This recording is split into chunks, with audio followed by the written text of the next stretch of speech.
کہانی کچھ یوں بدلی کہ جن پر کل تک یہ تہمت تھی کہ وہ مسلمانوں کے خلاف سازشوں کا حصہ ہیں، آج وہی اپنے لہو میں لپٹی غیرت کے ساتھ مسلمانوں کے لیے سینہ سپر ہو گئے۔ یمن کے ان پہاڑوں سے جب حوثیوں نے سر اٹھایا تو دنیا کے کئی حلقوں نے انہیں ایران کا مہرا، تخریب کار یا انتہا پسند قرار دیا۔ کبھی انہیں فرقہ وارانہ رنگ میں رنگا گیا، کبھی انہیں عرب دنیا کی وحدت کے لیے خطرہ کہا گیا۔ لیکن جب غزہ میں بچوں کے لاشیں اٹھائے جانے لگے، جب مسجد اقصیٰ کی بے حرمتی ہونے لگی، جب مظلوموں کی چیخیں سمندروں کو دہلانے لگیں، تب وہی حوثی جنہیں مسلم دنیا کا بوجھ کہا جاتا تھا اولین صف میں آ کھڑے ہوئے۔ انہوں نے نہ کسی عرب بادشاہ سے اجازت لی، نہ کسی عالمی طاقت کی منظوری کا انتظار کیا، بس یہ اعلان کیا کہ جب تک قدس جلتا رہے گا، بحر احمر میں اسرائیل کا کوئی پرچم سلامت نہیں بچے گا۔ یہی وہ لمحہ تھا جب الزامات کی دھن چھٹی اور یہ واضح ہوا کہ اصل وفاداری بین الاقوامی تعلقات سے نہیں، مظلوموں کے ساتھ کھڑے ہونے سے پہچانی جاتی ہے۔ جنہیں ماضی میں شک کی نگاہ سے دیکھا گیا، آج وہی صدا بنے مظلوم امت کے حق میں، اور اب تاریخ ان کا چہرہ نئے عنوان سے لکھ رہی ہے۔ آپ سب پر سلامتی ہو، میں یاسر رشید ہوں اور آپ دیکھ رہے ہیں سنو نیوز۔ ناظرین، یمن کی پہاڑیوں سے اٹھنے والی یہ تحریک اب بحیرہ احمر میں عالمی طاقتوں کے جہازوں کی راہ روک رہی ہے۔ حوثی جو ابتدا میں کرپٹ حکومت کے خلاف مقامی احتجاج کی صورت میں ابھرے تھے، آج خود کو ملت اسلامیہ کے لیے عالمی مزاحمتی دیوار کے طور پہ پیش کرتے ہیں۔ حسین الحوثی کی شہادت کے بعد جنہوں نے اس تحریک کی بنیاد رکھی تھی، وہ نہ صرف یمن میں بلکہ پورے خطے کی جیو پالیٹکس کو چیلنج کر رہے تھے۔ ان کا نعرہ کیا تھا؟ مرگ بر امریکہ، مرگ بر اسرائیل۔ یہ محض جذباتی نعرے نہیں تھے، بلکہ ایک مکمل نظریاتی موقف تھا جو انہیں حزب اللہ اور حماس کے ساتھ ایک مزاحمتی دائرے میں لا کھڑا کرتا ہے۔ 2003 کے بعد جب امریکہ نے عراق پہ حملہ کیا تو حوثیوں نے محسوس کیا کہ اب دشمن صرف داخلی نہیں بلکہ عالمی بھی ہے، اور وہی لمحہ تھا جب انہوں نے اپنی جدوجہد کی سرحدیں عبور کر لیں۔ آج جب وہ بحیرہ احمر میں اسرائیل جانے والے جہازوں پہ حملہ کرتے ہیں تو وہ اسے محض ایک عسکری کارروائی نہیں سمجھتے، بلکہ اسے ملت اسلامیہ کی طرف سے ظلم کے خلاف اعلان بغاوت قرار دیتے ہیں۔ یورپی اداروں کے محققین یہ مانتے ہیں کہ حوثی اب اپنے حملوں کو سامراج کے خلاف جہاد کے طور پہ پیش کرتے ہیں، اور یہی وہ بیانیہ جو انہیں خطے کی دیگر مزاحمتی قوتوں کے ساتھ جوڑتا ہے اور ان کے حامیوں کو ایک عالمی نظریاتی نقشہ پیش کرتا ہے جس میں حوثی صرف یمنی جنگجو نہیں ہیں بلکہ امت کے محافظ بن کے ابھرتے ہیں۔ یمن کی داخلی سیاست میں ایک فیصلہ کن موڑ اس وقت آیا تھا جب 2014 کے اوائل میں حوثیوں کو نئی سیاسی ہوا نصیب ہوئی۔ یہ وہ لمحہ تھا جب وہ محض ایک مزاحمتی تحریک نہیں رہے بلکہ طاقت کی دوڑ میں ایک مؤثر فریق بن کے ابھرے۔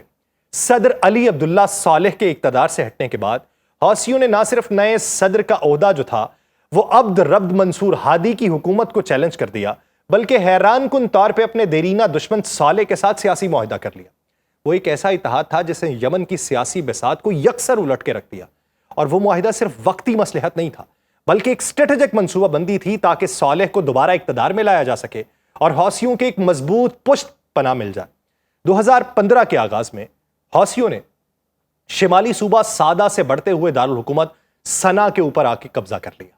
جس نے نہ صرف صدر ہادی کی حکومت کو مفلوج کیا بلکہ انہیں ملک چھوڑنے پر مجبور کر دیا۔ اور یہ یمن کی تاریخ کا وہ لمحہ تھا جب مقامی کشمکش نے بین الاقوامی رنگ اختیار کیا۔ سعودی عرب نے اس صورتحال کو اپنی قومی سلامتی کے لیے خطرہ سمجھتے ہوئے متحدہ عرب امارات اور بحرین کے ساتھ عسکری مداخلت شروع کر دی۔ مقصد واضح تھا کہ صدر ہادی کو دوبارہ اقتدار میں لانا اور ایران کے زیر اثر سمجھے جانے والے حوثیوں کو پیچھے دھکیل دینا۔ لیکن حوثیوں نے اپنی عسکری حکمت عملی، مقامی حمایت اور نظریاتی شدت سے نہ صرف اس حملے کا مقابلہ کیا بلکہ آج بھی وہ یمن کے ایک بڑے حصے کے اوپر کنٹرول رکھتے ہیں۔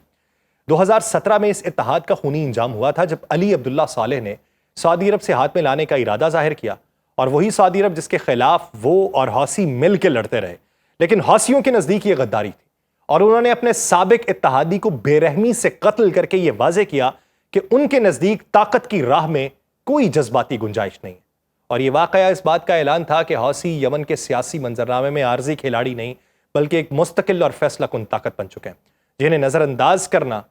نہ تو ان ممالک کے لیے ممکن تھا جس پہ حملے کرتے رہے اور جن کے حملے سہتے رہے، نہ ہی عالمی برادری کے لیے۔ یمن کے حوثی جنگجو در حقیقت ایک ایسی مزاحمتی تحریک بنے جنہوں نے نہ صرف مقامی سطح پہ بلکہ پورے مشرق وسطیٰ میں طاقت کے توازن کو ہلا کے رکھا۔ ان کی عسکری تربیت، نظریاتی وابستگی اور جنگی حکمت عملی کی بنیادیں کسی حد تک لبنانی حزب اللہ تنظیم سے متاثر نظر آتی تھی، جو خود ایران کی پراکسی قوت سمجھی جاتی ہے۔ امریکی تحقیقاتی ادارے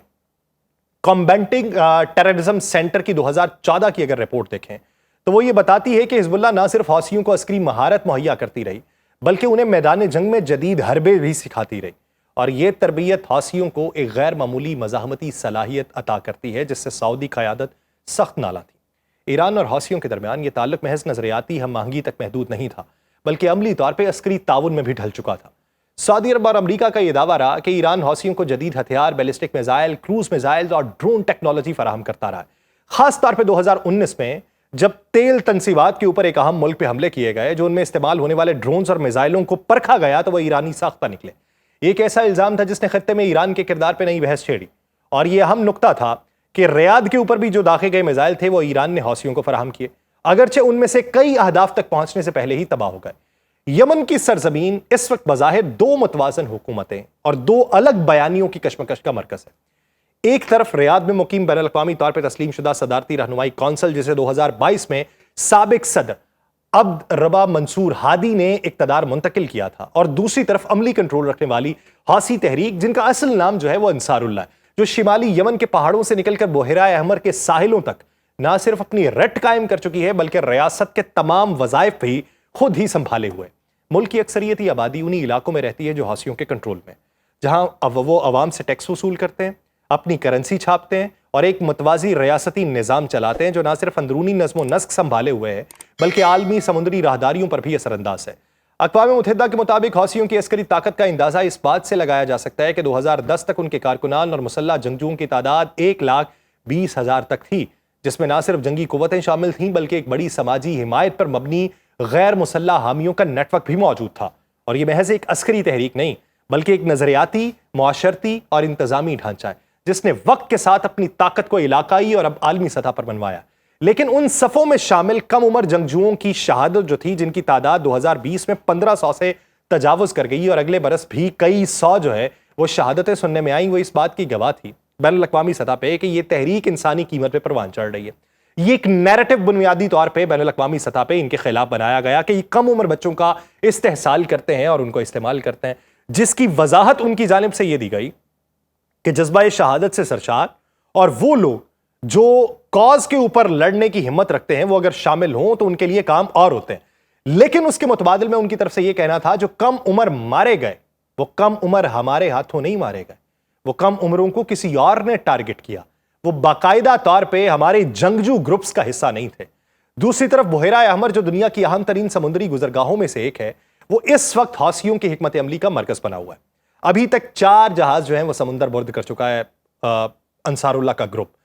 ساحل یمن کا بڑا حصہ ان کے قبضے میں ہے، اور یہیں سے وہ اسرائیل کی جانب جانے والے یا مغربی طاقتوں کے تجارتی مفادات سے جڑے بحری جہازوں کو نشانہ بنا کر نہ صرف اپنی مزاحمتی پوزیشن کو عالمی سطح پہ اجاگر کر رہے ہیں بلکہ وہ یہ باور کروا رہے ہیں کہ اب یمن صرف ایک داخلی خانہ جنگی کا مسئلہ نہیں بلکہ مشرق وسطیٰ کے اسٹریٹجک توازن کا بنیادی ستون بن چکا ہے۔ حوثیوں کا یہ اقتدار نہ صرف سیاسی حقائق کو چیلنج کر رہا ہے بلکہ عالمی طاقتوں کے اس تصور کو بھی کہ طاقت صرف بین الاقوامی منظوری سے آتی ہے۔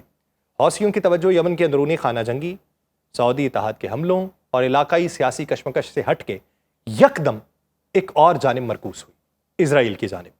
یہ سوال بظاہر حیران کن ہے، لیکن اگر ہم حوثی تحریک کی نظریاتی ساخت، اس کے نعرے اور اس کی علاقائی سرپرست یعنی ایران کی اسٹریٹجک پالیسی کو سمجھیں تو یہ تغیر ایک فطری تسلسل دکھائی دیتا ہے۔ حوثیوں کی تحریک ابتدا ہی سے مرگ بر اسرائیل اور مرگ بر امریکہ جیسے نعروں پہ قائم رہی اور خود کو حزب اللہ اور حماس جیسی مزاحمتی قوتوں کے ساتھ کھڑا قرار دیتی آئی، لیکن برسوں تک وہ صرف یمن کے اندر محدود رہے اور ان کا سارا فوکس سعودی عرب اور اس کے اتحادیوں پہ رہا، جبکہ اسرائیل ان کے براہ راست عسکری کارروائیوں سے بہت دور تھا۔ لیکن 2023 میں جب غزہ میں اسرائیل نے بھرپور عسکری یلغار شروع کی اور فلسطینیوں کے خلاف نسل کشی جیسے اقدامات سامنے آئے تو حوثیوں کے لیے ایک نئی اسٹریٹجک اور نظریاتی کھڑکی کھل گئی۔ ان کے بیانیے کو نئی روح ملی کیونکہ وہ خود کو صرف یمنی مزاحمت نہیں بلکہ ملت اسلامیہ کی دفاعی طاقت کے طور پہ پیش کرنا چاہتے تھے، اور یہی وہ نقطہ تھا جہاں سے حوثیوں نے یہ اعلان کر دیا کہ اب بحیرہ احمر کی حدود میں کوئی بھی اسرائیل کی طرف جانے والا جہاز آئے گا تو وہ ان کے میزائل اور ڈرون سے محفوظ نہیں رہے گا۔ یہ محض ایک عسکری اعلان نہیں تھا بلکہ ایک عالمی سطح پر خود کو مزاحمتی بلاک کا متحرک حصہ بنانے کا عمل تھا۔ نتائج کے لحاظ سے یہ اقدام دو بڑے اثرات کا باعث بنا۔ پہلا یہ کہ حوثیوں کو دنیا بھر میں توجہ ملی جو شاید کبھی ان کے قبضے میں موجود یمن کے صوبوں سے نہیں مل سکی۔ امریکہ، یورپی یونین اور اقوام متحدہ کی سطح پہ اب حوثیوں کا نام صرف ایک داخلی باغی گروہ کے طور پہ نہیں لیا جاتا، بلکہ بطور ایک ایسی قوت جو عالمی تجارتی راستوں کو متاثر کر سکتی ہے اس کے نام پہ لیا جاتا ہے۔ یہ خطرناک علاقائی طاقت کے طور پہ لیا جا رہا ہے۔ دوسرا اثر یہ نکلا کہ یمن کی خانہ جنگی سے غافل عرب عوام جو ہے اور نوجوان طبقہ جو ہے وہ حوثیوں کی جانب متوجہ ہوا، اور ان کا نقطہ نظر تھا کہ جب باقی عرب حکومتیں خاموش رہیں تو کم از کم ایک گروہ ایسا ہے جو اپنی حیثیت میں رہتے ہوئے اسرائیل کے خلاف عملی مزاحمت کر رہا ہے۔ لیکن یہ پالیسی حوثیوں کے لیے خطرات سے خالی بھی نہیں ہے۔ امریکہ اور اس کے اتحادیوں کی عسکری کارروائیاں یمن پہ دوبارہ شدت اختیار کرتی چلی گئیں اور اب مزید بھی کر سکتی ہیں، اور حوثیوں کو اس بڑھتی ہوئی بین الاقوامی توجہ کے ساتھ سخت معاشی، سیاسی اور عسکری دباؤ کا بھی سامنا کرنا پڑے گا۔ پھر بھی اسرائیل کی جانب سے حوثیوں کی یہ پیش قدمی ایک ایسی جنگی چال ہے جو صرف میدان جنگ میں نہیں بلکہ ذہنوں، میڈیا اور عالمی بیانیے میں لڑی جا رہی ہے، اور فی الحال وہ اس میں کامیاب دکھائی دیتے ہیں۔ مجھے دیجیے اجازت، اللہ نگہبان۔ باخبر رہیے ہر جگہ، ہر وقت، بر وقت۔ ابھی سنو نیوز کا یوٹیوب چینل سبسکرائب کریں اور بیل آئیکن پر کلک کریں اور جانیے ملکی اور غیر ملکی حالات و واقعات یقین کے ساتھ۔